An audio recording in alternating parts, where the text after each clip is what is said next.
एक सार्वभौम समाजवादी धर्मनिरपेक्ष लोकशाही गणराज्य घडवण्याचा व त्याच्या सर्व नागरिकास सामाजिक आर्थिक व राजनैतिक न्याय विचार अभिव्यक्ती विश्वास श्रद्धा व उपासना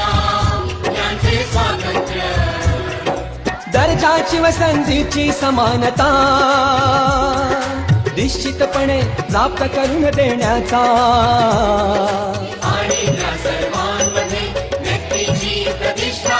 व राष्ट्राची एकता आणि एकात्मता यांचे आश्वासन देणारी बंधुता प्रवर्धित करण्याचा